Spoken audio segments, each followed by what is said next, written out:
So we have Steve and Geel here from Capita Finance. How are you, Steve? Very well, thanks Aaron. Yourself? Good, mate. Do you want to share with everyone about yourself and what you do?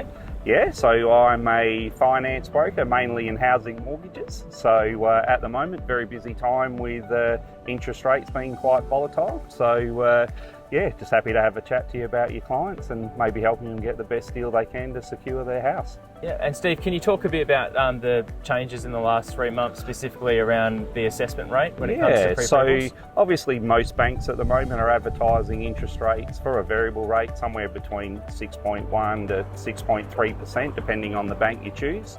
And then to qualify with that bank, at the moment, the assessment, what we call the assessment rate, is about 2.5 to 3% above that interest rate that you see on your loan contract. So even though loan repayments might be $2,500, $3,000 a month, then the bank will then assess that at around about $4,500, $5,000 a month. So just bear that in mind, that you might jump online and see a calculator and go, I can afford that repayment, but the bank's still assessing that at another 3% above that.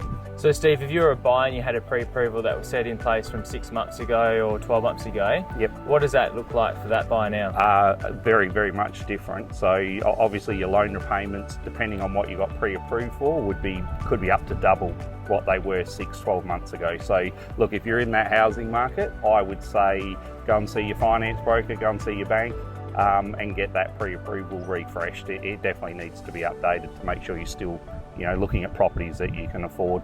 So is that the benefit of getting your finance pre-approval based every 3 months? Yeah, I would. It always helps. If you went out and got another credit card or you went and bought a car, they're financial things that have changed since your pre-approval. So you should always, anytime you do anything from a financial point of view, or your income increases or decreases, yeah, go and refresh your pre-approval.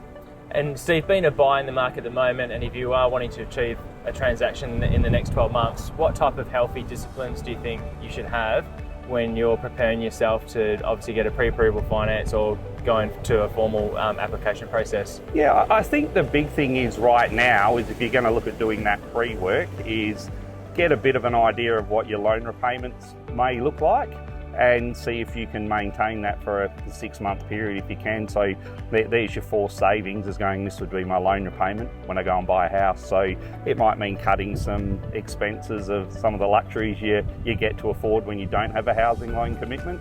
But yeah, just see if you can get into those habits. Reduce your personal debt if you can. So, reduce limits on credit cards. Don't go out and get personal loans and car loans while you're still looking for that house. Yeah, no worries. So if you have any more questions at all, feel free to reach out to myself or Steve.